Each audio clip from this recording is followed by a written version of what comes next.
Bismillahirrohmanirrohim. Assalamualaikum warahmatullahi wabarakatuh. Hai, apa kabar adik-adik, siswa-siswi kelas 7 dimanapun kalian berada? Alhamdulillah kita bisa bertemu kembali dalam pembelajaran IPS kelas 7 dan masih bersama saya Eli Tardiani. Semoga kalian semua selalu dalam keadaan sehat walafiat dan tetap bersemangat ya.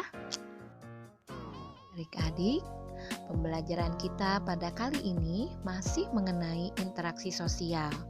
Hanya pada pertemuan yang lalu mengenai pengertian, syarat, ciri, dan faktor-faktor yang mempengaruhi terjadinya interaksi sosial, dan pada kali ini materinya mengenai bentuk-bentuk interaksi sosial. Tujuan pembelajaran dari materi bentuk-bentuk interaksi sosial yaitu sesudahnya kalian mengikuti kegiatan pembelajaran, diharapkan kalian atau siswa dapat 1.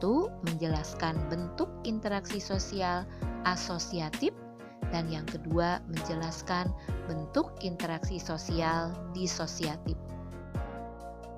Bentuk interaksi sosial ada 2. Yang pertama proses sosial asosiatif dan yang kedua proses sosial disosiatif. Mari kita mulai dari proses sosial asosiatif.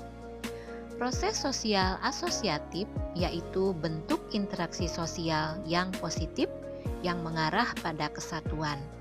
Disebut juga proses sosial integratif atau konjungtif. Dan proses sosial asosiatif terdiri dari 1. Kerjasama, 2. Akomodasi, 3. Akulturasi, dan 4. Asimilasi. Yang pertama dari proses asosiatif adalah kerjasama. Kerjasama yaitu usaha bersama antara orang perorangan atau kelompok untuk mencapai tujuan bersama. Kerjasama biasanya berawal dari adanya kesamaan orientasi atau tujuan yang ingin dicapai. Dan di Indonesia, kerjasama dikenal dengan istilah gotong royong.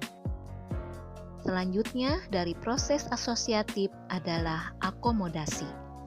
Akomodasi yaitu proses penyesuaian diri individu atau kelompok yang awalnya saling bertentangan. Akomodasi dilakukan sebagai upaya mengatasi ketegangan-ketegangan antara pihak yang bertentangan. Tujuannya dari akomodasi ialah terwujudnya keseimbangan interaksi sosial terkait norma dan nilai dalam masyarakat. Yang ketiga dari proses asosiatif adalah akulturasi. Akulturasi yaitu proses sosial yang timbul bila kelompok manusia dengan kebudayaan tertentu berhadapan dengan unsur-unsur dari kebudayaan asing. Lama-lama unsur budaya asing itu pelan-pelan akan diterima tanpa menyebabkan hilangnya kepribadian kebudayaan itu sendiri. Yang keempat dari proses asosiatif adalah asimilasi. Asimilasi yaitu proses sosial yang ditandai dengan usaha-usaha mengurangi perbedaan-perbedaan yang ada di antara individu dan kelompok untuk mencapai kesatuan dalam pikiran dan tindakan. Asimilasi sendiri misalnya dapat terlihat dalam kehidupan sehari-hari yaitu saling toleransi, kemudian perkawinan campuran, dan masih banyak lagi contoh dari asimilasi yang ada di kehidupan masyarakat. Adik-adik, selanjutnya bentuk interaksi sosial yang kedua adalah proses disosiatif. Disosiatif yaitu proses interaksi sosial yang mengarah ke bentuk perpecahan atau meregangkan solidaritas. Proses disosiatif disebut juga proses sosial disintegratif atau disjungtif. Dan proses disosiatif terdiri dari 1. Kompetisi, 2. Kontravensi, dan yang ketiga konflik. Dan ini akan dibahas satu persatu. Bentuk proses disosiatif yang pertama adalah kompetisi. Kompetisi atau persaingan yaitu proses sosial saat ada dua pihak atau lebih saling bersaing dan berbuat sesuatu untuk mencapai kemenangan atau keuntungan di bidang-bidang kehidupan tertentu.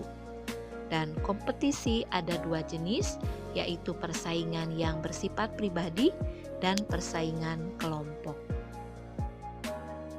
Selanjutnya yang kedua, kontravensi. Kontravensi yaitu sikap menyembunyikan perasaan terhadap kepribadian seseorang. Proses sosial ini berada di antara persaingan dan pertentangan. Kontravensi dapat berubah menjadi kebencian, namun tidak sampai pada pertentangan. Contoh kontravensi diantaranya penolakan, protes, provokasi, intimidasi, gosip, dan sebagainya. Dan bentuk yang ketiga dari proses disosiatif yaitu konflik atau pertikaian. Konflik merupakan bentuk lanjutan dari kontravensi. Artinya perselisihan sudah bersifat terbuka. Konflik terjadi karena adanya perbedaan antara pihak tertentu dalam masyarakat yang makin tajam. Konflik muncul karena individu atau kelompok berusaha memenuhi kebutuhan atau tujuannya dengan cara menentang pihak lain, misalnya dengan ancaman atau kekerasan. Adik-adikku, siswa-siswi kelas 7, alhamdulillah pertemuan pembelajaran kali ini dengan materi bentuk-bentuk interaksi sosial kita cukupkan dulu sampai sini.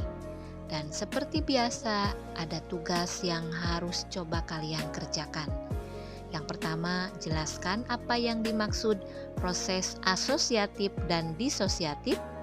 Kemudian yang kedua, jelaskan perbedaan akulturasi dan asimilasi. Dan yang ketiga, kasus pembulian atau bullying saat ini marak terjadi. Apa yang kamu lakukan jika melihat peristiwa tersebut? Saya ucapkan banyak terima kasih atas perhatian adik-adik semua. Semoga kita bisa bertemu kembali dalam pembelajaran IPS kelas 7 dengan materi yang berbeda. Wassalamualaikum warahmatullahi wabarakatuh.